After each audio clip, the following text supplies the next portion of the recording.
honestly, if I was rich enough, I'd buy the rights to the Back to the Future movies just so that they would never get remade. Exactly. Star Wars was fucking sacrificed on the holy altar in front of everyone, and his fucking beating heart was pulled out, and we just watched it beat and slowly stop right on fucking screen. That's my fucking review of Star Wars. Wow. I hate it. Emma, how long have we been, waiting to do this episode? It's been too long. Way too fucking long. But it only becomes more relevant the longer we wait. I know, that's the weird thing about it. Oh, hey, we gotta do the Rebootpocalypse episode. We're gonna do the Rebootpocalypse episode we said months ago, and now here we are in fucking September recording the goddamn Rebootpocalypse episode. Rip. But it's because we waited so long, it's oh, well, I guess it is a good thing we waited. Yeah, we keep finding more excuses to be oh, okay, yeah, we could just put this in too. That's fine. That's okay. It's totally not like Hollywood is currently going through the cycle of rebooting and remaking everything, and then you have shared universes and superhero movies, and it's the same fucking bullshit over and over again. And whenever Hollywood actually tries to make something original, it flops because it doesn't get a wide release. Alright, well, hello everyone. If you don't know who I am, then you could call me Ari. Hey, it's Emma. I'm not good right now. Neither am I. It's wet and rainy outside, and it's perfect weather to take a nap. But instead I have a shit ton of coffee. Oh, rip. Yeah, I know, right? But anyway, what are we doing today, Emma? Besides what I already said that we're doing today. We're just gonna scream over how terrible reboots are. Because there's so fucking many of them! There's so fucking many, there's so many bad ones. And you know what? They never learned their lesson. Because, you know what got announced a couple days ago, Ari? Oh, what got announced a couple days ago, Emma? Well, you know how Netflix has been making a lot of really bad live-action anime movies lately? Well, I actually heard that the Bleach one was pretty good. But then again, I don't give a shit about Bleach, so I don't know. Well, Bleach is terrible already, so... Okay, well, we just pissed off quite a few people. I don't care. But, yeah, you know how Netflix makes all those bad anime movies, like the Death Note one and the Full Metal Alchemist one? The Death Note one is getting a sequel. I know! But that's not what I'm talking about. And oh no? You remember how there was that really bad Avatar movie? You mean the one from 8 years ago that nobody ever wants to happen again because it was so bad, and it's just please don't do this again because it was so bad? Well, guess what? They're doing it again! Yay! I'm so excited! The worst part is that they did mention that the original creators are on it, so people are actually excited for this. But if you remember... Here's the thing, even when there are original creators on the staff, usually it doesn't pan out that well. No, it's okay. All jokes aside, I'm not excited for this, but I'm also not going to say that it's outright bad, or that, the common consensus is we didn't ask for this, we don't need this. And a large part of that comes from that really, really, really, really, really, really, really, really, really shitty version that we got with fucking M. Night Shyamalan. But I will admit, having the creators, be the executive producers, it is just a little bit, I'm not gonna say I have faith, but it calms the nerves a little bit. But even then, when you have the creator on the project, that doesn't mean it's gonna be good. Exactly, here's the thing. Netflix has a terrible track record with this, and Avatar has a really terrible track record with this. So I am not confident, even if the original showrunners are on it. Not to mention that the original showrunners are currently working on The Dragon Prince, which just launched, and I haven't seen yet. I watch it, it's not bad. I gotta watch it, but as soon as Dragon Prince launched, BoJack came out, so I gotta watch BoJack first. BoJack season 5 so far is really fucking good. For anyone who hasn't seen Dragon Prince yet and is curious, the animation will give you a headache because it gets so choppy, but it's not bad, honestly. I feel like it gets better with time, and the story seems very promising. Netflix animation is a story for another day because it's Disenchantment. Pretty good looking show. Voltron has its problems, but it's pretty fucking good looking. I saw trailers for the Dragon Prince and I was like, oh boy. Well, at least the story will be good. Yeah, animation aside, it does seem very promising. Well, I guess we should probably start this podcast from the beginning by saying, Emma, there are too many fucking reboots. There are too many reboots. And there are too many shitty reboots. There's way too many shitty reboots.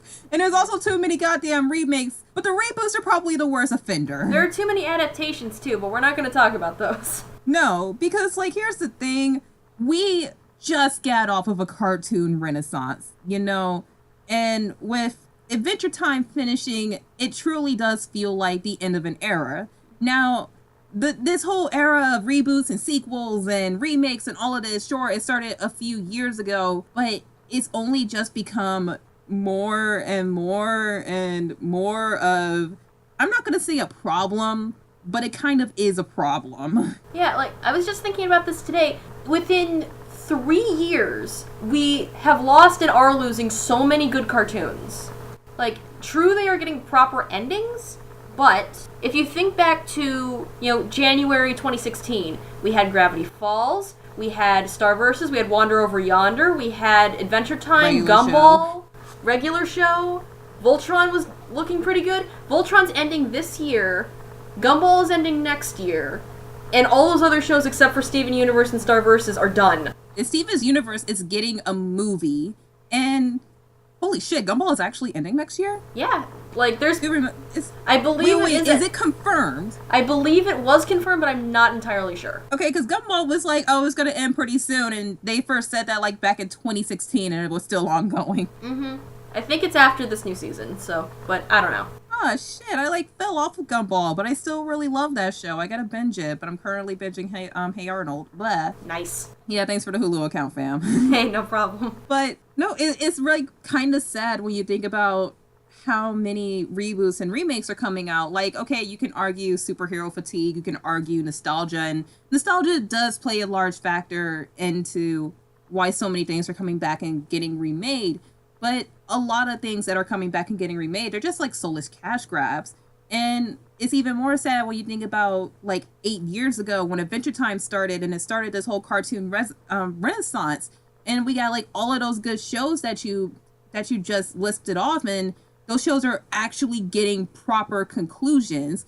And it's really good to think about how the majority of those shows actually ended, while others just kind of got screwed over by the network, like Harvey Beaks. And Wander. Yeah, and Wander. Like, God, Wander ended just because, the creator didn't want Disney to interfere. And the same thing can kind of be said for Gravity Falls, I believe is what Alex Hirsch said at one point. Well, Alex wanted to end the show at that point. He might have gone on for another season if not for Disney, but he was still going to end it. He still had an ending in mind. Yeah, and it ended perfectly. And you can argue that the show was short, but to quote Mother's Basement, the show being short ends like it feels like a really good summer vacation. It's like you had a blast and you had so much fun, and now it's over, and it's just like, damn, already. But with like all of these really good creative properties ending, and granted, these creators are still around and they're still doing work. Alex Hirsch, he's like going on to Netflix where there is no S&P apartment. And Hollywood is just like focusing on, oh, hey, how can we make a quick buck? How can we cash in on people's nostalgia? How can we do this? How can we do that? And it's just like, can y'all chill the fuck out for one fucking minute? And here's the thing, reboots are not inherently bad, because there's 6 videos on this channel about us screaming about how good a very particular reboot is, Voltron. And we've seen some good stuff like that in the past, but there's a very clear difference between reboots as taking a property and making it for a new generation, and reboots to cash in on people's nostalgia. There's a difference between a reboot and a remake. You can argue that a reboot and a remake, they kind of go hand in hand, but a remake is making something over again. It's updating it and bringing it to a new generation, or putting it into a new form of media. Like, you could take a book and you can remake it into a movie. We have Spyro and Crash and Insane, 2 really popular PS1 games that got remade and updated for the PS4 for a new console generation and a new generation of gamers. And, those, well, I'm not going to say that those can be really good, because Spyro isn't out yet, and the way it's being handled has me kind of worried. So please don't fuck up, please don't fuck up, please don't fuck up, please don't fuck up. But anyway, you have a lot of really good remakes out. You have a lot of good remakes in the video game world. You have a lot of good remakes in the movie world, besides the Netflix live actions ones. Netflix, stop. We'll get to that later. But then you have a reboot, which kind of feels like the worst offender at times, because a reboot is to revive something. And we've had like quite a few reboots in the anime world this year, and a lot of them were really good. It started with Devilman Crybaby. Then we had Cutie Honey Universe, which I hear was really, really bad. Then you have Megalobox, and now you have Banana Fish, which is currently going on this season, and it's actually getting 24 episodes. Really good shows and really good reboots, hard reboots of manga and anime from over 50 years ago.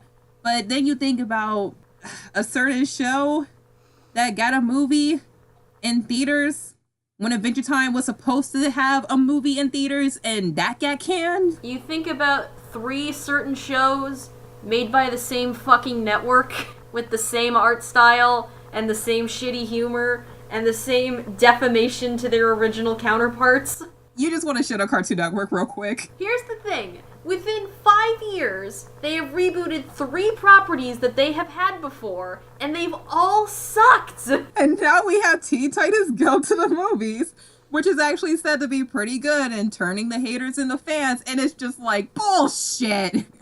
I mean, I know I should listen, but I am just too goddamn biased. Well, because it's not the quality of the actual show, because I know that Teen Titans Go pokes fun of itself a lot, and you heard about that, that end clip, right? With the original Teen Titans from the movie? Yeah, it's coming. It basically announced that we were getting a new season of the original Teen Titans. Yeah, pretty much. But yeah, they know that people hate them, and they make fun of it, and some of those jokes can actually be kind of funny. But I hate it on its principle, that you can take a show that people loved so much, that's so recent, and use it as a shameless comedy cash grab with people that never even watched the original series. A lot of Teen Titans Go haters, I feel like they still don't understand that the show is made for kids, and the reason why the show is still so popular and still ongoing is because it's for kids. But I really, like you said, I hate the principle, and I especially hate the practice. Like, okay, it's September,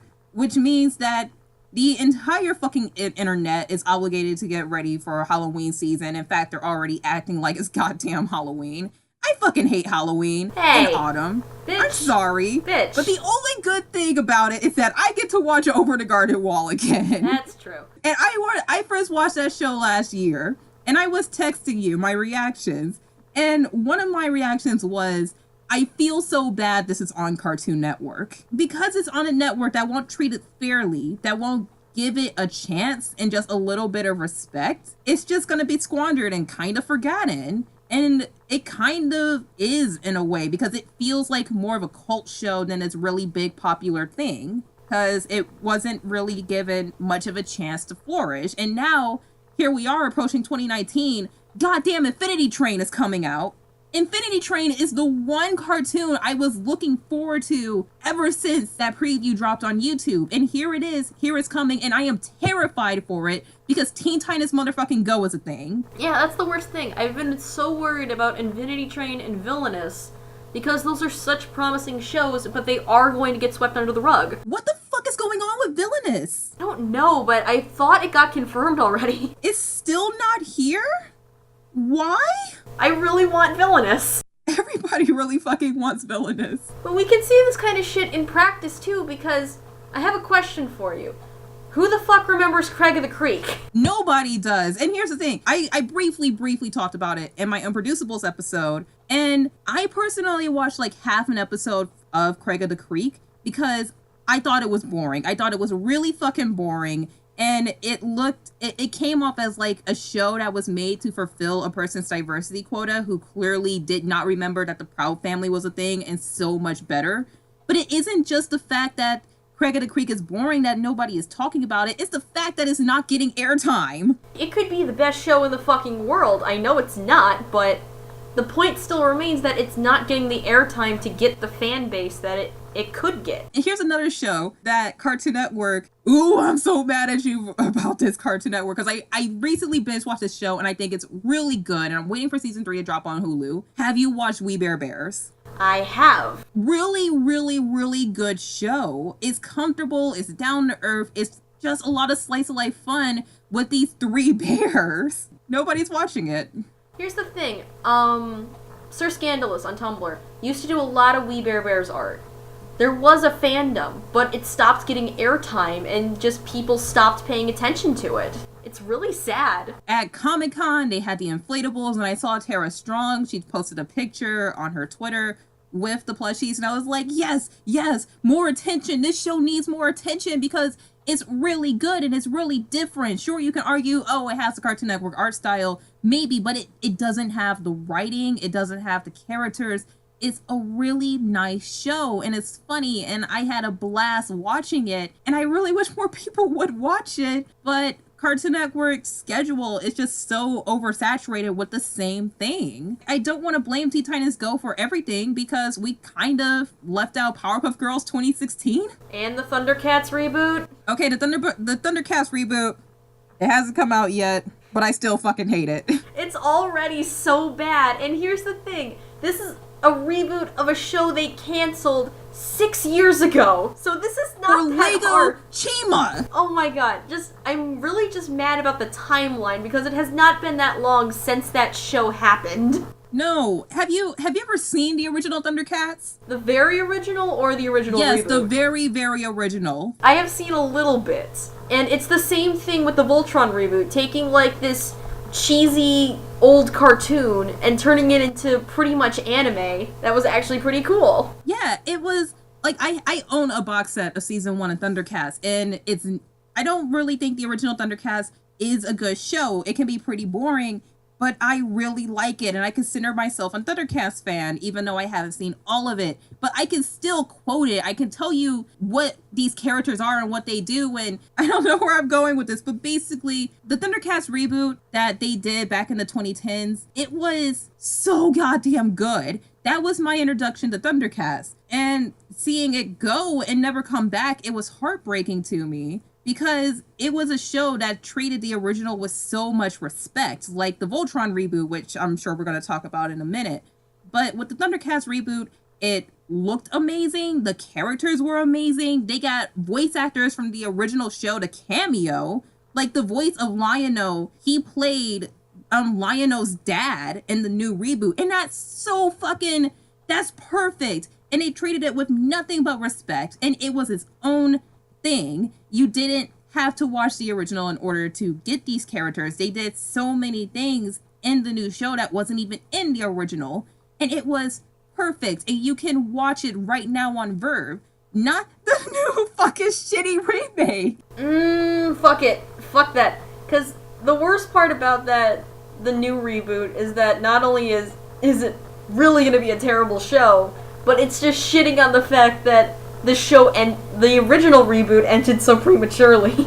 And the reason why we didn't get a new season of the reboot is because Cartoon Network went with the cheaper option, like Lego Chima, I believe it was called, which really, really sucks. And that's a huge slap in the face to fans. It's like, I am a big fan of the reboot. And when I found out that news, I was just so pissed. And here we are with this remake. And it's like, I'm not mad at it that it's a reboot. I'm not mad at it that it's just like a shitty, cheap, bastardized recreation of something that I really, really loved. I'm mad at it because it's the same fucking shit you expect from Cartoon Network. It has the art style, it has the shitty writing, it has the childish jokes, and look, I'm pretty sure even kids aren't even gonna buy this fucking shit.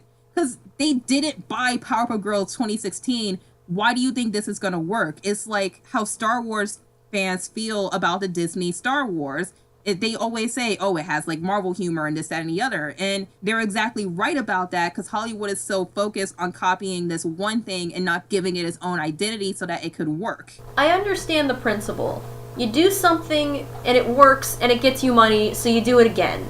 But the problem is that, here's the thing. Teen Titans Go was kind of a marvel in its sense, because a lot of people like watch it to love it and a lot of people watch it to hate it.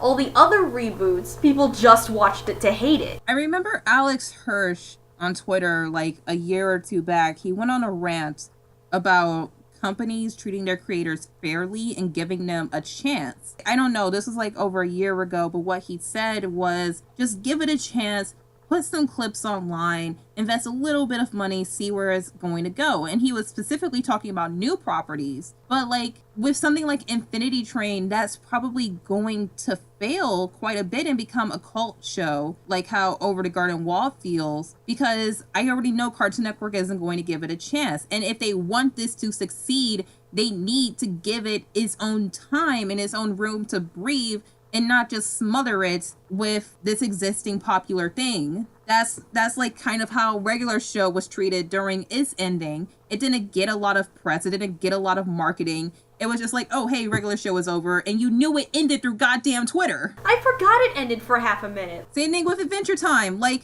I knew Adventure Time was ending, but I didn't know when it was going to end. And here I am in Rhode Island making dinner for me and my girlfriend, and she's like, oh, hey, Adventure Time ended. I'm like, what the fuck do you mean Adventure Time ended tonight?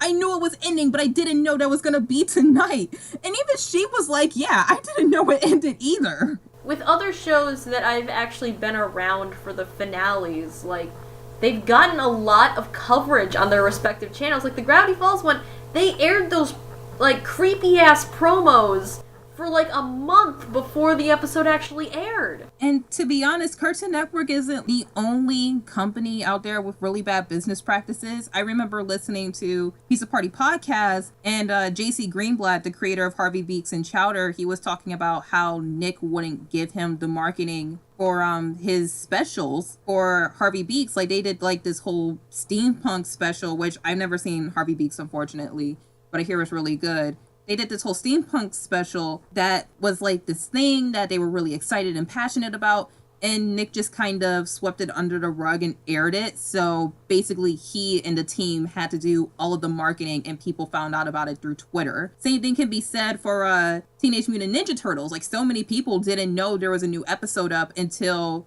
Black Nerd did it. Black Nerd covered the episode.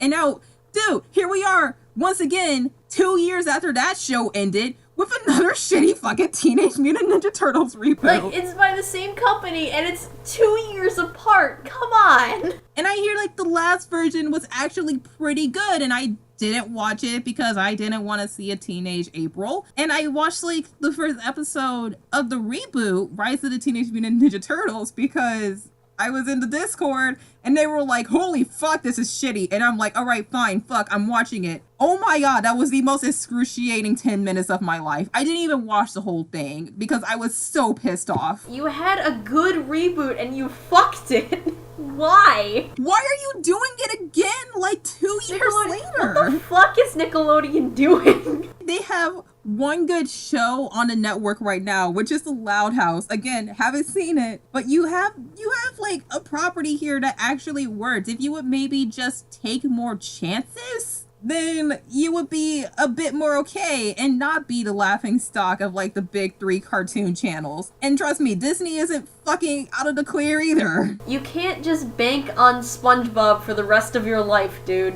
You really can't. SpongeBob is Nick's Teen Titans Go. They just air it over and over and over again, and it's just like, dude, please stop. It is like The Simpsons at this point. It's not funny, it's not creative, it's not clever. Stop it. Exactly. That's the worst part, is that Nickelodeon isn't giving any kind of chance for another show to take that place or even just fill up the goddamn schedule. They've had flops for years and have only been banking off of SpongeBob and maybe a few live action shows before those also ended. Disney has jack shit too, but at least they had Gravity Falls, they had Phineas and Ferb, they have Starverses right now. They have something. Nickelodeon has nothing. Here's the thing out of the big three. Nickelodeon, like you said, absolutely nothing. Cartoon Network, they have something, but they won't give it the time of day. What the fuck is Disney doing right now? They announced 2 properties, and those properties are being created by Gravity Falls alumni, I believe. But those aren't going to be aired on the main channel. The only episode that's going to be aired on the main channel is probably going to be the first episode and the last episode, if it hopefully does well enough to get a last episode. But the rest is going to be dumped onto the Disney XD channel, because that's the animation channel. The main channel is for their shitty live-action sitcoms. I think the live-action sitcoms, they do range in quality. Some of them are actually relatively decent for a kids' sitcom. but at the same time they're sitcoms, so naturally they're gonna be kind of bad. I don't remember a good Disney sitcom since, like, shit. When was That So It's Raven? been a while, but there hasn't been one that's good in a while, but there's been a few that have been relatively decent. I remember watching Dog with a Blog back when I was, like, in middle school and thinking it was good, and now I just, like, look at it now and look at the awful CGI dog, and I'm just like, did I really like this? What did I see in it?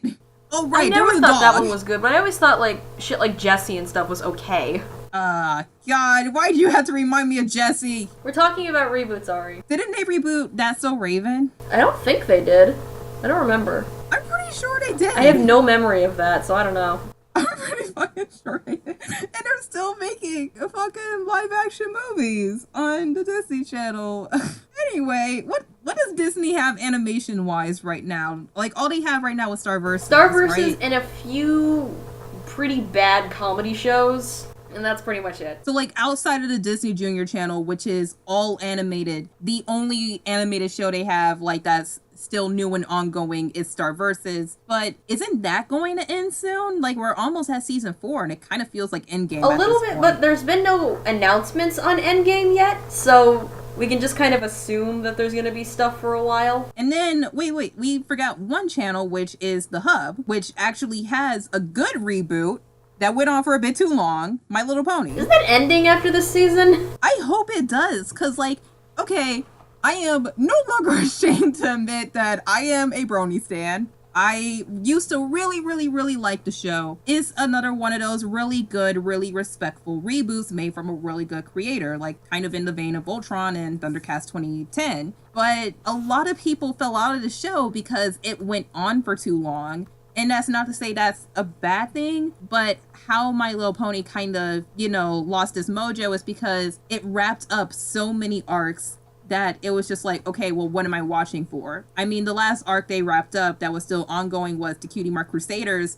And when I watched that episode, that was when I just dipped from the show, because it was like, all right, Yeah, that everything's season done. is where I dipped too, but I think there's been 2 more since then. And I don't know what the fuck they're doing. God damn it, leave Lauren alone, because she wanted to do so much with the show, and the network interfered, and they were like, oh no, you gotta do this so we can sell toys. Oh no, you gotta do this so we can sell toys. Like, My Little Pony is the most popular thing that the Hub has right now. It's still ongoing because the Hub wants to sell toys, and it's like, god damn it, fuck you, no. I get it's a reboot, and I get that it's really popular, and I get that it's doing well, but it's a reboot that was treated with respect and has a lot of creativity from a very, very well-known and respectful creator. So please leave her Seriously, alone. leave her the fuck alone. This is the only show you have other than, like, Transformers, Animaniacs reruns, and I think the Littlest Pet Shop show actually ended, so you guys got nothing. Damn it, Littlest I Pet think Shop that was years ended? ago, actually. It's on Netflix. I gotta watch it, because Littlest Pet Shop, that was another show I watched, and I didn't like it as much as I did My Little Pony, but I also think that was a pretty Same good here. show. And that's also a reboot. Well, it's not technically a reboot, it's just going off of toys. Yeah, but like, there were really old Littlest Pet Shop cartoons. It doesn't really date back as far back as, like, My Little Pony. And trust me, I used to watch some fucking My Little Pony shit from the goddamn 80s and 90s. And then they rebooted Care Bears. Oh yeah, they got the Care Bears thing. And it sucked, and nobody watched Exactly. it. Do you have anything else to add for, like, Cartoon Network and Disney and Nick and all of them? Not really, just like, reboots can work, but you guys are choosing properties that didn't end very long ago, clearly doing it for a cash grab. You're using the same terrible comedy, and it's just not working out, and you guys need to stop. They have really good properties incoming, and it feels like Villainous have just been shelved. Again, I am terrified for Infinity Train, and they just like, oh, hey, we have a formula, we have this thing, and it worked. Let's keep doing it again and again and again. No, that is called oversaturation. That is not going to work all the time. It may have worked once because, oh, well, beginner's luck, all right, whatever, sure. You found, like, a fucking treasure chest.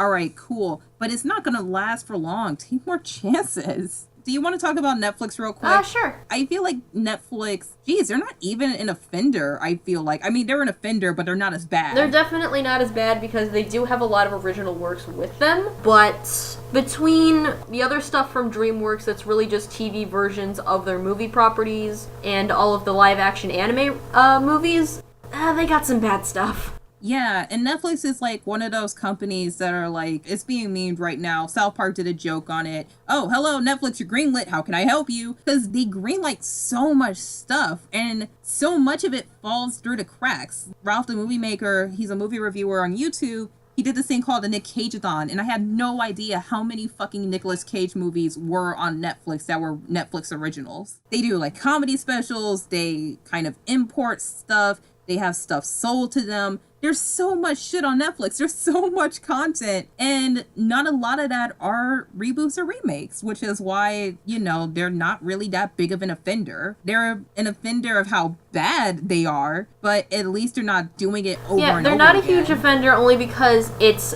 a web thing. So you have properties coming in that were already made that they're just licensing out for a little while. There's stuff that they're making. There's stuff that they're buying up from other companies. Like, there's a lot of shit that goes into Netflix. So, obviously the reboots aren't going to be that big, but at the same time, a lot of the reboots are really bad. They have, like, one of the biggest reboots right now, Voltron, which is ending this year, but that show got really popular, and you watch, like, the old Voltron, and it's like, oh, I don't really care about this. I care about this, but I don't care about this, because the new Voltron did something that makes pretty much all of these good reboots successful. They treat it with respect, but they also do their own thing, and they have their own identity. I don't care about, like, these weird 80s gremlins in jumpsuits, but I do care about these PTSD-riddled children. And Space Daddy. Oh, Space Daddy. Oh my god. Oh god, Space Daddy. Oh my god. Can he stop getting hurt? Please Can he leave him stop alone. getting hurt? Can we go one fucking season, without either... It's the last fucking season! Here's the thing, I just need one season without a reveal that something is Altean, and one where he doesn't get injured. And it's the last fucking season too, so the stakes are kind of high. Anyone could die. The show has shown us that they're willing to kill off any character, so anyone could die at this point. Okay, well, how about this? You have to remember that some of the reboots and remakes that Netflix are doing, they didn't even make. They just licensed them. Like the Fullmetal Alchemist live action, that was licensed. The Erased live action, I believe that was licensed.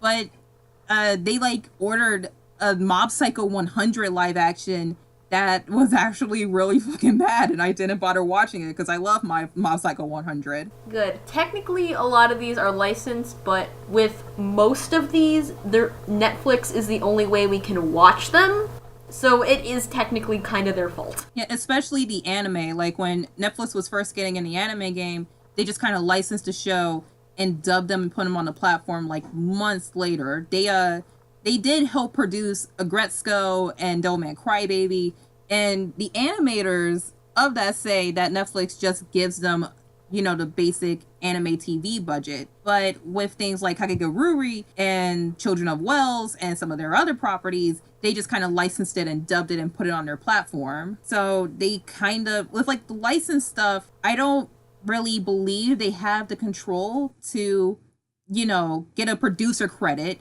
and order another season of it, like they did with Agretzko. Yeah, that's the thing. With the licensed stuff, it's not their fault for making it, or, like, just the creative decisions behind it, but it is their fault for distributing it. You don't blame Funimation for licensing and dubbing a shitty show. They didn't make it at all.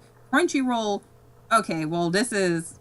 I'm not going to touch about what they licensed, and I'm not going to touch on that controversy because this is the Rebootpocalypse, but not Coffee Break. But Crunchyroll, they have the power to basically, you know, be a producer and have a little bit of control for Anime Crimes Division, Children of the Ether, and of course, High Guardian Spice, because they funded those. But this is why I'm going to be especially critical of High Guardian Spice, because what the fuck?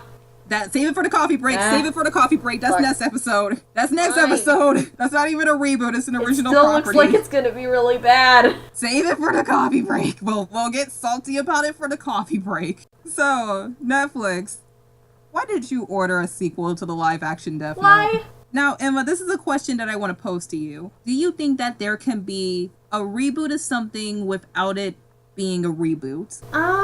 That's an interesting question, honestly. Here, I'll give you an example. Say that there was a really bad movie, and then the really bad movie gets a direct continuation through a sequel, but the sequel has different people on it. Therefore, they change it in order to make it something really good and dismiss a lot of the bad. So it kind of feels like something different and it has its own identity. And what I'm mainly talking about here is Thor. I see. Because the Thor movies suck.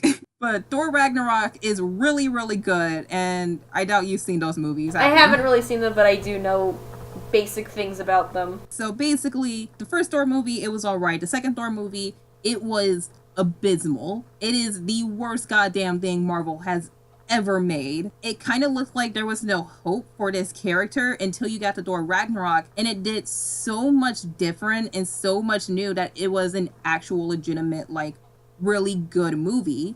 It was a really solid movie, and it dismissed a lot of the previous stuff, but it also tied in like one or two elements to the previous movies, but you didn't have to watch the previous movies in order to get this one. Well, that's the thing, like, I consider that more of a franchise thing than an actual reboot, but I do see where you're coming from with that. It can feel like a reboot because it kind of did its own thing. Like, yeah, sure, it's a direct continuation, but to kind of quote a video title from Movies with Mikey, Thor Ragnarok is the perfect reboot. So, because this new Death Note sequel, it has a new director and a new writer, and this guy says that he's a big fan of the original Death Note, if he does well, and if he does so much different that you can kind of dismiss the other one, would you kind of call that a reboot and kind of a minor bastardized? I would call that like a soft reboot. Like if they kind of dismiss the bullshit aspects of the first movie, then yeah, I would kind of consider that a reboot. But at the same time, it is still a direct sequel of this, timeline, I kind of agree with you with that term of calling it a soft reboot because, again, we've had a few really, really hard updated reboots this year. I mean, look at goddamn Devilman Crybaby.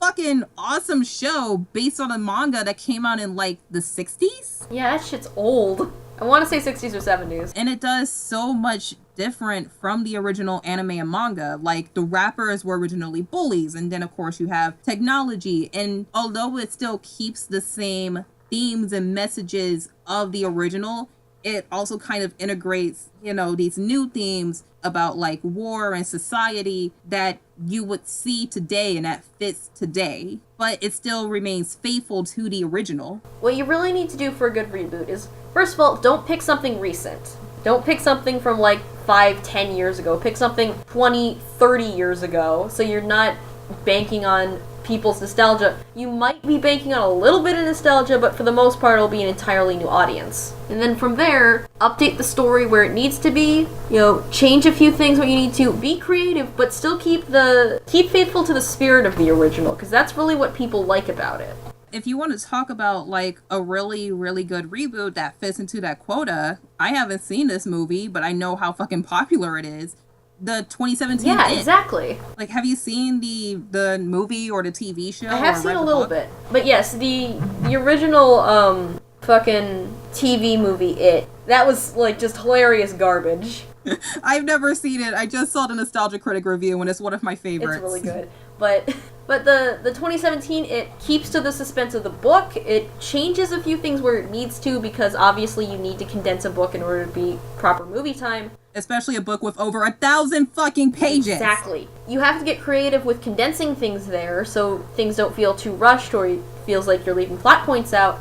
But at the same time, you're still keeping that horror feeling of the original book. And that's what really people are coming to see that for. Yeah, and take what I'm about to say here with a grain of salt, because I've never touched the book, movie, or TV show. The closest I've gotten to it was through the Nostalgia Critic videos and, of course, other videos on the interwebs. But the new It movie, the 2017 version, it works as both a reboot and an adaptation, because the It book, it's constantly jumping in between timelines. You're going between the kids as kids and the kids as adults and blah, blah, blah.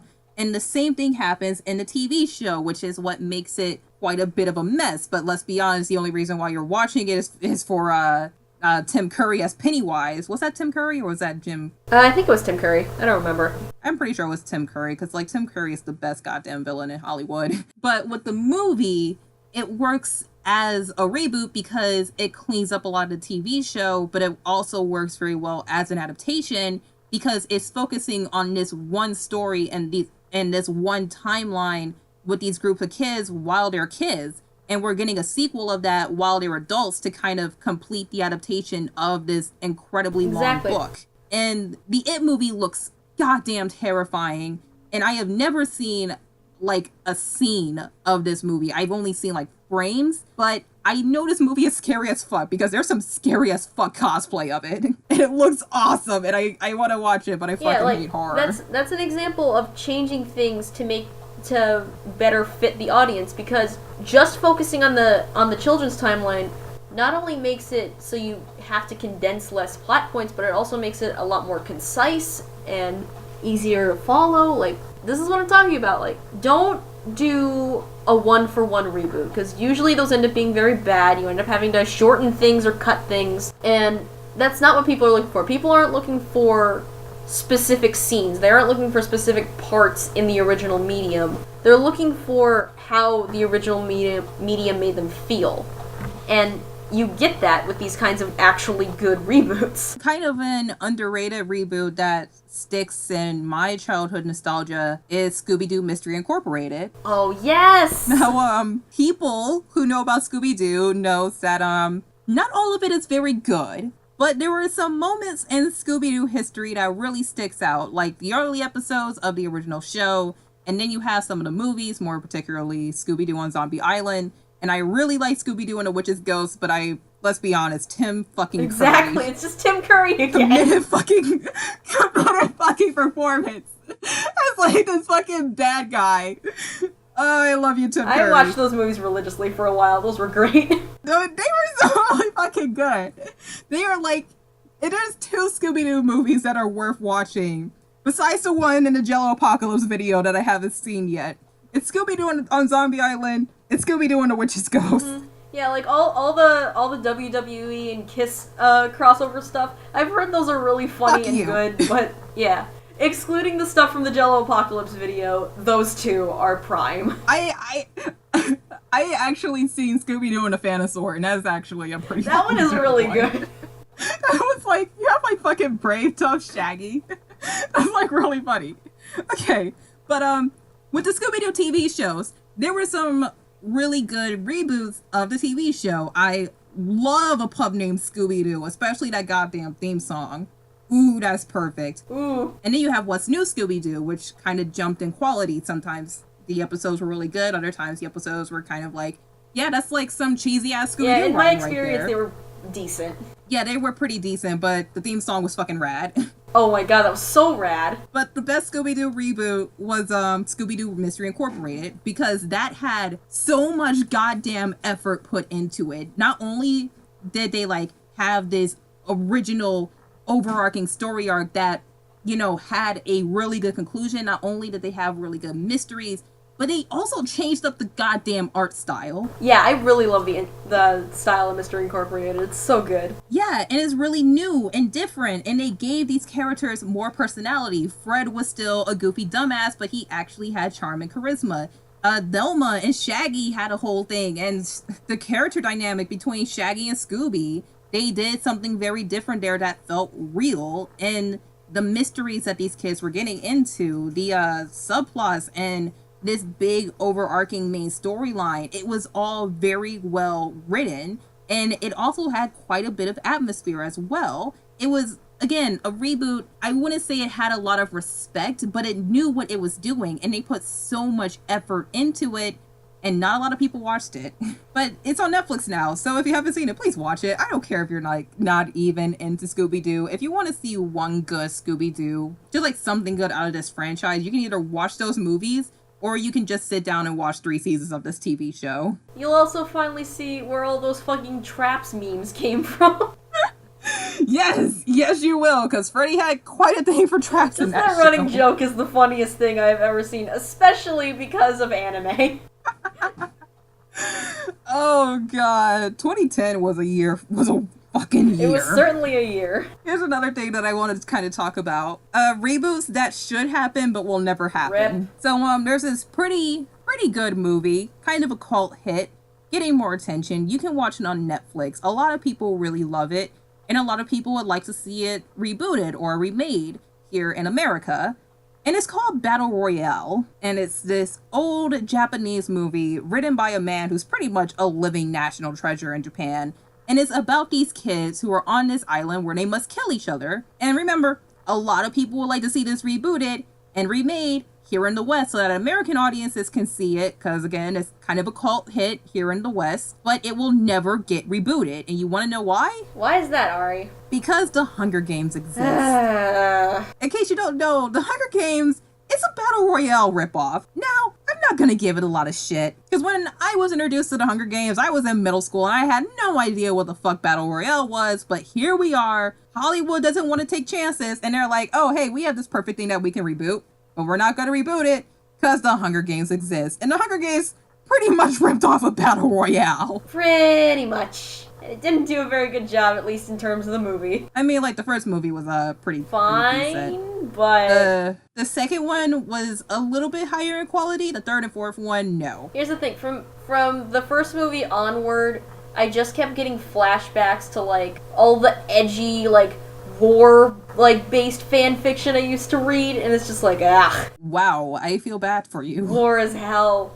You know, one strong protagonist will end an entire fucking war. You realize that Fallout 67 is about to come out, right? I know. So many people are gonna think that you were making a Fallout reference. I know, but just like, just in terms of how those movies were written, it just reminded me way too much of all the edgy bullshit I used to read. Like, here's the thing. Battle Royale is way better than Hunger Games because, you know, it's an original thing, it's very well written, very well directed, it's really fucking gory and scary, and it has social commentary on it. But Hunger Games, like I said, is a ripoff, and a lot of people want to see this movie get remade for the current day for American audiences, but it can't happen because the bootleg version got too popular here in the West.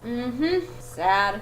So sad. Yeah, it really is sad because Hollywood doesn't want to take chances. It's like, oh, Battle Royale, what's this? It looks like a Hunger Games ripoff. And it's like, no, it is not. You've never heard of it because it's Japanese. And I'm pretty sure there's like other properties out there that can also deserve a reboot and a remake that deserves to come back, but probably never will. And there's properties out there that, you know, have gotten movies and have been remade and retold countless times and probably will come back because we got a Beauty and the Beast remake. Should we talk about Disney? Disney doing its We thing? probably should talk about Disney. Why? Why do you do this? Disney.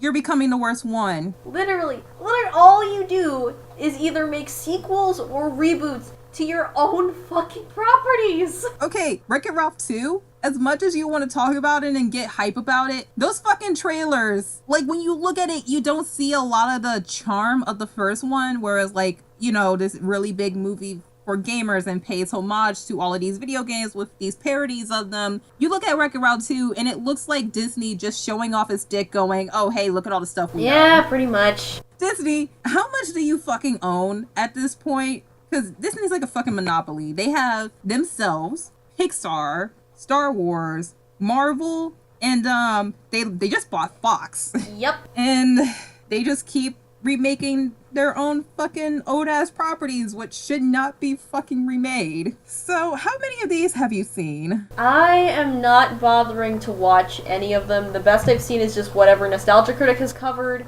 which is most of them, but at the same time, I just can't be fucking bothered. I really can't, because it's just the same old animated movies that I love, but stupid.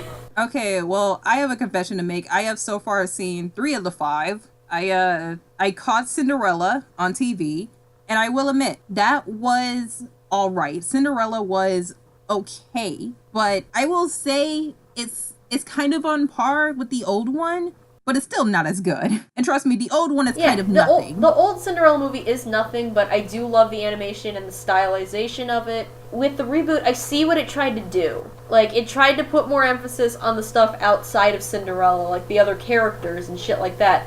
But it just didn't work. They're close in quality, but the original is still better. Here's the thing. We have a Cinderella movie that gives the original just like a little bit more character. But let's be honest, Cinderella 3: A Twist in Time is way better than the original Yes! Cinderella. Not animation-wise, but still like the least awful Disney sequel. I forbid you to take another step down these stairs. Okay, jumps out the window. That was fucking funny. that movie. Like, if there's one fucking Cinderella movie that you should watch, it's Cinderella 3. And that came out, like, in the 2000s. That was like 2008. I remember getting that movie on DVD, like during Easter. Me too. And it's like, okay, I watched the original Cinderella. The original Cinderella is all right. And, you know, you can watch it again today. And it's like, okay, this is all right. This is fine. This is harmless. But you won't call it a bad movie. Because you gotta remember, this is Disney in like the 30s to 40s. It's an old ass movie. So here you have Cinderella 3, A Twisted Time, that's like a way better Cinderella movie because it has like more story and character. Mm-hmm. And then you have the remake. Yeah. The remake's just kind of there. I mean, it's inoffensive, but it's still just kind of there. But anyway, I also saw Maleficent. Yeah, I saw that one too, and it's pretty much just a fan fiction. It is pretty much just a fan fiction. A lot of people really hate Maleficent because Sleeping Beauty. Look, I'm being honest, the only reason why I even give a shit about Sleeping Beauty is because Maleficent is my favorite Disney villain of all time. And oh boy, the amount of rage, the amount of hate Maleficent has gotten. Wow. Just wow. I mean, like, I'm not gonna be honest.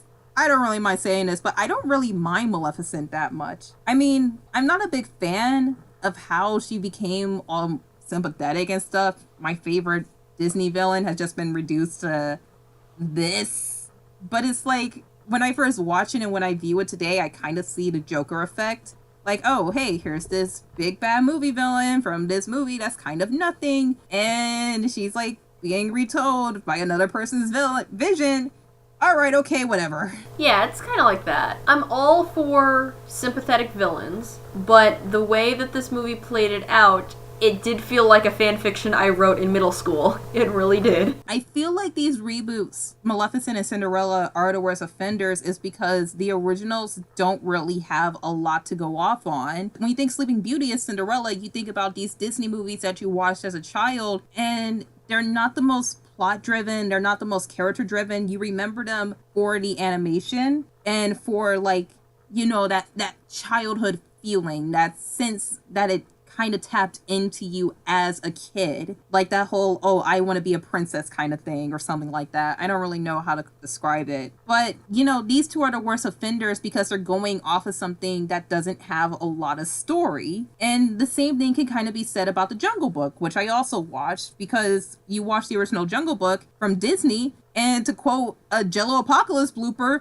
kid walks through jungle, kid walks through jungle, kid walks through jungle. That is the Disney Jungle Book. Mm-hmm, pretty much. Yeah, the Jungle Book is kind of a nothing movie, the original is, but at the same time, the live action one is kind of ass. I really don't like that ending, because it's like, oh, he stays in the jungle? No, fuck you! He shouldn't be in the fucking jungle! That's not what the fucking book was about! You got me as a remake of the old Disney movie, but you failed me as an adaptation of the book. And trust me, Disney adaptations of books, not that fucking good. But anyway, I feel like just like the absolute worst offender is definitely the live action Beauty and the Beast. Mm-hmm. Out of all of them, despite the auto-tuning, Beauty and the Beast is the worst fucking one. It's so bad. I refuse to watch that movie. My brother and I, we went to the theater with my mom. And we went to go see Your Name while my mom was like, I don't want to see your anime bullshit. I'm gonna watch the live action fucking Disney Beauty and the Beast. Got in the car and I was like, so, how was Beauty and the butt ugly CGI Beast? And she was like, it wasn't that bad. I'm like, I haven't even seen the movie and I can already tell it was awful.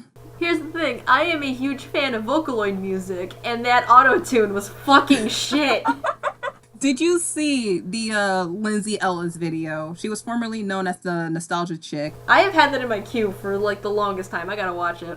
It is so goddamn good. Beauty and the Beast stinks and I hate it. Everybody should watch it, because even I haven't seen the movie. Because I know that the movie is going to be a bastardization of one of my favorite Disney movies. And I just don't want it ruined for me by absolute incompetence. And here's Lindsay making this video talking about how, you know, the live action movie failed and how it did so much unnecessary bullshit in order to quote unquote fix the original, when the original was fine and it didn't need fixing. what made the original so good was not only the animation or the music or the story, but it was the characters that made the original Beauty and the Beast so good. It was the relationship between Beauty and Beast, the comparison and the contrast between them, because you have this girl who is just looking at this giant behemoth, scary ass monster, and all she sees is a misunderstood person. That's what makes it good. Exactly. And you fucking ruined it. You even ruined Gaston. You made him an ignorant jackass. And don't get me wrong, he was already an ignorant jackass, but he was an ignorant jackass with a lot of fucking charm and charisma. And you understood the guy, but you were also like, fuck you, you dick. And what is he in the movie? He's a fucking ignorant jackass, and he's even fucking worse. God damn it, why? Disney, I know you've planned like 20 of these fucking things, but you need to stop. They're remaking The Lion King, and it's like, oh, it's gonna be live action. Fuck you, that movie is entirely animated. Here's the thing. How do you make a live action Lion King when there's no human characters to be live action? Oh my god. I got so pissed off at Twitter because a lot of people were like, oh, fuck the live action Lion King. I'm not seeing this shit. And then they announced the cast, and they were like, oh my god, Donald Glover and Beyonce, I'm going to watch this movie. For fuck's sake. Don't go see a fucking movie because of the cast. Here's the thing. Once they put just a music artist in there, that's like Deadshot. That's gonna be kind of a shit movie. And here's how, like, Beauty and the Beast and The Lion King are the worst offenders. It's because they're based off of movies that were really fucking good and should have been left the fuck alone. You can reboot something that doesn't have a lot of story and character to it because you can add on to it. Don't fucking fix something that isn't broken. Like the goddamn live action Beauty and the Beast. Fuck you. And, okay, recently we got Christopher Robin. Yeah, no. Let's not do that. I almost had to see that movie. Why the fuck did you make Winnie the goddamn Pooh look like fucking Logan characters? Yeah, like, this looks like some sort of horror, like, fan-made kind of shit. It's terrifying. And it's like, oh, it's about a boy who became a man who's trying to reconnect with his inner child. Then can you at least change the fucking color palette so everything doesn't look so fucking gray? Winnie the fucking Pooh, why does it look like an apocalypse movie? Why does he look like the burnt up little bear that Cable was carrying around in Deadpool 2? Here's the thing, Winnie the Pooh isn't dark and gritty. He is happy. He is cheerful. He is innocent. He is the personification of innocence that I don't feel like punching in the face like Mickey goddamn Mouse. Because Mickey Mouse can go, I'm so happy and cheerful, I want to make your dreams come true. Fuck you, Mouse. All you want is money. Winnie the goddamn Pooh, he wants your friendship and your honey. I want to hang out with this goddamn little animal over here. And it's just, you brought it back. You didn't need to bring it back. If you were going to bring it back, reopen your 2D animation department, because technically the last 2D animated movie Disney ever made was Winnie the Pooh. The only reason I would want them to bring back Winnie the Pooh is for them to put another section in the Kingdom Hearts games, because those were just wholesome as fuck. Winnie the Pooh is wholesome as it is, but when you're like interacting with the characters in the fucking Kingdom Hearts games, it's the fucking purest shit. And when all of them lose their memory, when Pooh loses memories like that, it's just heartbreaking, and you've known him for 2 fucking minutes. Because that's like Winnie the Pooh. Like, my connection with Winnie the Pooh goes back before the Kingdom Hearts games, because I grew up with the movies and the TV show, and I had the original book that was given to me by my late grandmother. I loved Winnie the Pooh so much as a kid, because it's just innocent. There's no villains. There's nothing wrong. It's just Pooh going along, getting into shenanigans with his friends. And sometimes he gets into trouble and he's like, oh, bother, but he doesn't let it bother him that much. He's just happy and smiling and cuddling and just so goddamn cute, and I love it. What did you do to him? Even when shit goes wrong, he's so nonchalant about it. It's so calming. It's so nice. Why the hell did you fuck it? You have Eeyore, who is this character with goddamn depression in a goddamn children's show. And then Christopher Robin is like, it's okay. Winnie the Pooh is like, it's okay. And they just take his hand and they just talk to him and walk with him and they listen to him. And why? Why did you remake it? Nobody fucking asked for Christopher Robin. You made him look like a goddamn Logan character. You made him look like something out of fucking Fallout. I hate you. Disney, stop. Even though you're not going to stop, fucking stop. You should have stopped. You should have stopped when you made the Alice in Wonderland reboot. That was bullshit. Oh my god, I watched the Alice in Wonderland reboot. That was the first one. That was the first one before this massive trend of rebooting all this shit. Okay, I saw the first Alice in Wonderland. I didn't see it through the looking glass because it looked like ass and it looked boring. And turns out, oh hey, it was ass and it was boring. It was still better than the first one, though. I'll give Tim Burton's first Alice in Wonderland credit for incorporating stuff from Through the Looking Glass, but it was still unnecessarily dark and gritty, and there were so many parts where I was like, why are you doing this? And so many other parts where I was like, this was done so much better in the book or in the Disney movie, the animated one. But I was just mostly like, why does this exist? This doesn't need to be here. There's no vision. There's no effort. There's no nothing. It just exists, and it doesn't deserve to fucking exist. Where you have a perfectly fine version on Netflix. Well, actually, it's off Netflix now, but still, though. At this point, I'm not even going to bat an eye at the next Disney reboot. It's gonna get into theaters and pass, and I'm not even going to notice because I don't give a shit. I think the next one is Kim Possible, and that's a TV movie. No. Yeah, no. Nuh-uh. Nope. Here's the thing. Kim Possible reboot has the original creators on the team. I still ain't fucking watching it because Disney is only fucking doing this to make money and I'm not goddamn buying it. I may have went to seen those other few reboots that I've actually seen, but I was goddamn dragged to them. I'm not seeing any fucking more. Fuck your live action Lion King. That's fucking animated. Like the 2 different live action Little Mermaids coming out. Like, what the fuck? They're remaking Dumbo! No! Stop it! It's being done by Tim Burton! Stop it. Get some help. They're remaking Dumbo, directed by Tim Burton, and it's going to be told through the eyes of the human about this misunderstood elephant whose ears are too big. No! No! If I'm gonna fucking watch Dumbo, I'm going to watch the version when the elephant gets fucking drunk! Not this fucking sympathetic bullshit! Why would you remake Dumbo? Dumbo is the saddest fucking shit! How would you remake Dumbo? What would you gain? And they're like, oh, we're retelling the story through the eyes of the human. No, that is not what Dumbo is about. Dumbo is about this little elephant who has a birth defect and everybody makes fun of him. And his mom gets mad and tries to defend her son, but she gets punished for it. And now this little elephant has to like go on his adventure where he earns respect and dignity in order to see his mother again. And the movie is fucking sad because you have this sad little baby elephant who's ripped away from his goddamn mom. And it has one of the saddest fucking songs in Disney history, but at the same time it has one of the coolest fucking animation sequences where the elephant gets drunk. And I love it. It's so good. I'm like surprised we're like more salty about Disney than we are Cartoon Network. Cartoon Network I'm just emotionally distant from at this point because I didn't grow up with cable, and a lot of the Cartoon Renaissance show that were on Cartoon Network, I didn't watch them that much. I kind of watched Adventure Time and I kind of watched Gumball, but that's pretty much it.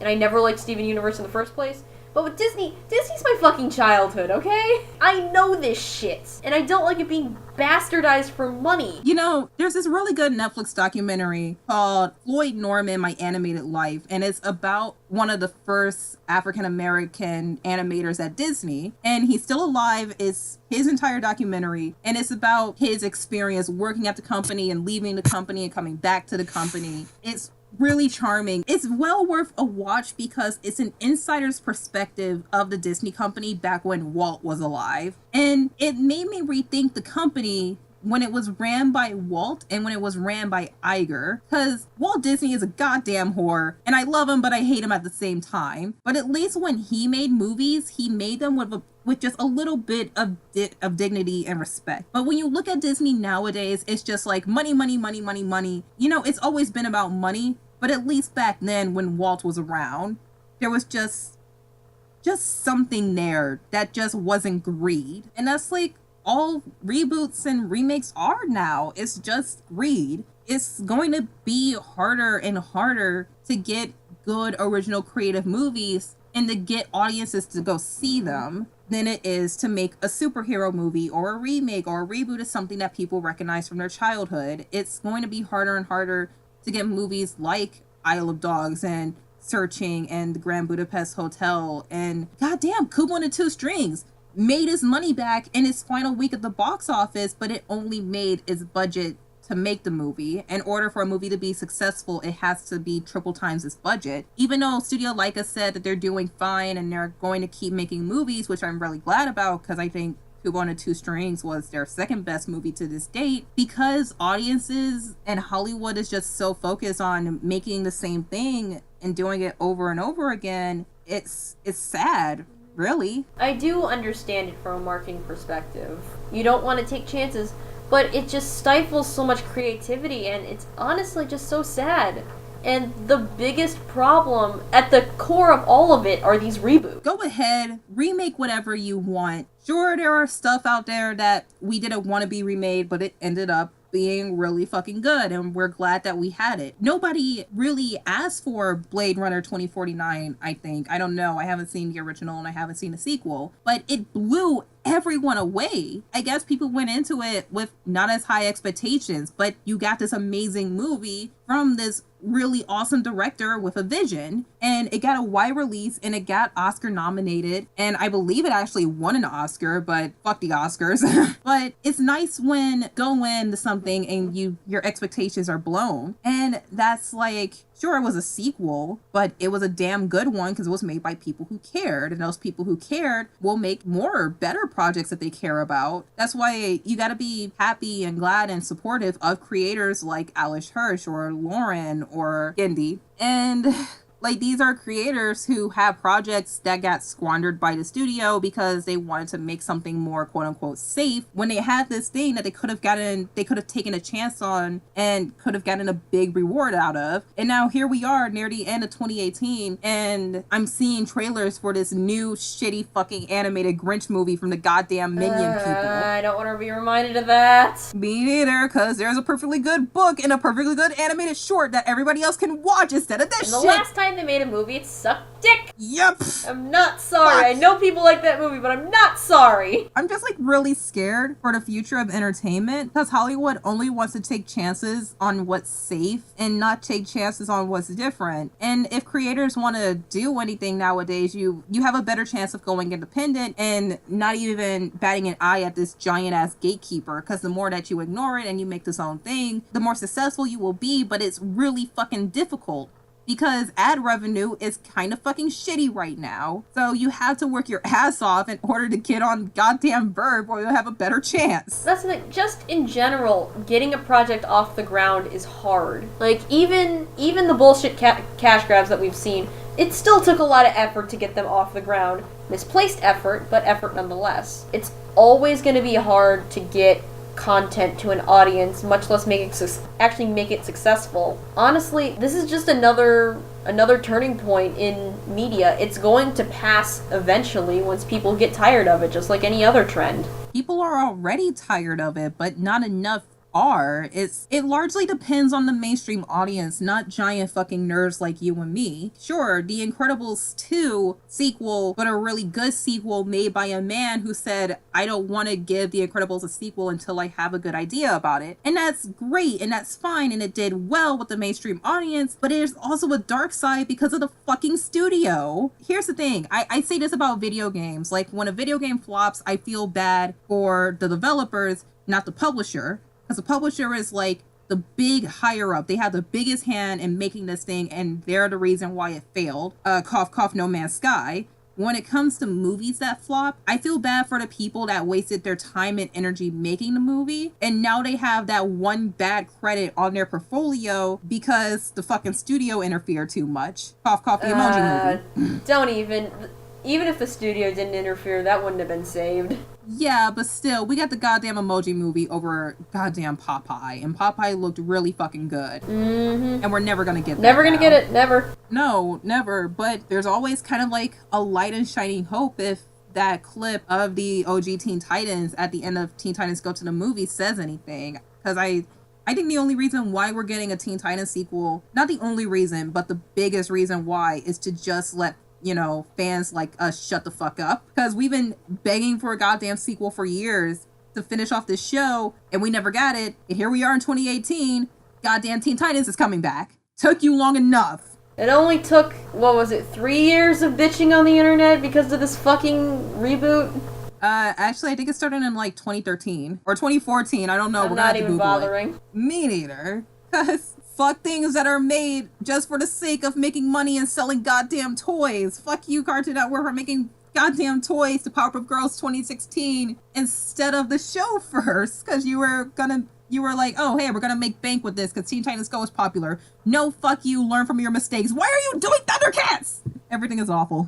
If you take anything away from this, just support some original ideas. Some reboots may be good, but most definitely are just shameless cash grabs and are definitely not going to be the same quality as the originals. And that's another thing you can do. When one of these reboots comes out, watch the original. Just consider that an occasion to show just what good content you got when it was good content, not just this bullshit. Not all of them are gonna be bad, and this is why you should, subscribe to movie reviewers on YouTube, because I found out about quite a few movies and watched quite a few movies thanks to people like Jeremy Johns, Chris Stuckman, Movies with Mikey, Smoes, Half in the Bag from Red Letter Media. Those movies are on Netflix and Amazon, and I can watch them in an instance, and you can watch, really good stuff thanks to like word of mouth, but word of mouth isn't going to get around as much as Hollywood marketing. A lot of people didn't watch The Disaster Artist unless you really loved The Room. A lot of people probably won't be willing to go to an art house theater to see The Shape of Water than you are to see your big live action Disney movie or your big animated Disney movie. So this will change when the mainstream media is more tired of it and when Hollywood will listen and take more chances, because there's a lot of really creative people out there that made really good movies that feel like they failed because they weren't given the proper chance by the studio. That's why it's always really important to support your industry. We always talk about, supporting your live action industry. I mean, not your live action, your anime industry and your voice actors and loving those guys. But it's really hard to be a creator and be an independent creator and getting your idea off the ground and making sure you can see that idea all the way through without studio interference. So sign up for a Verb account and watch Shudder. Or being Puppy Cat. Wow, this has been a long podcast of bitching. But I know, right? Wait until we get to the coffee break next week. So, anything else you want to add before we end it? These people are just terrible with what they're doing. Definitely, just take things with a grain of salt when you're hearing, oh, something's being remade. Just because something that you like is being remade doesn't mean it's going to automatically be good, and that's a terrible mindset to have, and it's just going to perpetuate these things. But I think the most important thing is we're coming out of a cartoon renaissance. And the whole reason it would be called a renaissance is because you're coming out of a darker period and getting a lot of good stuff. We're going back into that darker period. Hopefully it doesn't last that long, but that just means that there's another renaissance on the horizon. That's honestly something to look forward to. I say pretty often that with every depression comes a recession, and thanks to the internet, you can kind of help yourself through that depression because you have a lot of stuff from the renaissance that you can watch on Netflix and Amazon and Hulu and whatever the fuck you have. So when the next goddamn reboot from Cartoon Network comes out, the next really shitty reboot from Cartoon Network comes out, Foster, yes. Hopefully that doesn't get remade, but when that comes out, you always can watch the original on Hulu and kind of go back to a period where there was a lot of really good creative stuff and watch it on streaming sites. So if you see Disney back to its bullshit, you can always go back and watch Battle Royale or I don't know, something good. At this point, I'm using these reboots as just a reminder of, oh yeah, there was a show that was really good. I want to go rewatch it. You can watch the Thundercats reboot on Verve and support something financially. Vote with your wallet and tell Hollywood that you don't want any more shitty fucking Star Wars prequels because Solo was goddamn ass. You don't want 1,000,002 live action remakes of beloved old Disney properties. You want good quality entertainment, and you can do that by supporting this thing on another platform. With all the reboots we talked about, you can go watch the original Teen Titans, you can go watch Powerpuff Girls, you can watch Thundercats, you can watch anything that we've talked about, you can watch the original versions that are so much better. And we recommend all of them. Yeah, but you should also remember to show your support for upcoming properties. the Invader Zim movie. Invader Zim is coming back for a sequel, and we're really fucking excited for it, and we're going to watch and show our support for it. Same thing can go for the Rocko's Modern Life movie and the Hey Arnold movie that already aired. Just, be nice and friendly, but also don't get angry and yell and say, oh, fuck you, stop making this. We don't want this anymore because nobody's gonna listen to you. I mean, we were really fucking salty during this podcast, but we're not attacking everybody. Like, we understand why people do this. It's just, all of them turned out so bad. We're just saying. Don't be fucking greedy whores and trying to get money off of people. Quality over quantity. With that being said, you have anything else to add before you whore yourself out? Speaking of reboots, fucking Voltron again. We'll get a fucking podcast out about that when season 8 comes out, which will probably be late November or maybe December, depending on when it actually comes out. But in the meantime, I have a shit ton of terrible memes on my blog, yourbootyisU.tumblr.com. And my AU that I really want to update, because I got Atlas Mom now, and that's a lot of fun to deal with. Oh my god. Ask Buildy Lion Girls. And going back to season 1 of the show, when the animation was kind of ass, I have a whole collection of hilarious screenshots on my other one, Form Derptron. So, there you go. You have a lot to look at with me. Alright, well, you can find me on Twitter at CallMeRENS, and that's kind of like the main place that you can find me to get updates on these videos. I have other links down there, like my anime list and my Twitch, but Twitch is on hiatus until I move out. And then, of course, there's my Ko-fi link, but that's just kind of dormant, so whatever, donate or whatever. Next episode of Two Dorks Talk is going to be a coffee break episode where we find random topics and just talk about them, and yeah. We'll probably be going over Dragon Prince a little more in detail, because I do want to talk about this at some point. Yeah, I gotta watch that. We'll talk about that, other little shows that we've seen, and yeah, that'll be fun. So yeah, sorry for the salt. There's a whole lot of salt. We don't just you know how we always say bye? We should just say we're sorry this time. We're sorry. This is heavily reminding me of Drawfee and how they end their videos. Just we're very sorry. We are not sorry. I apologize for nothing, but I'm very sorry. Alright.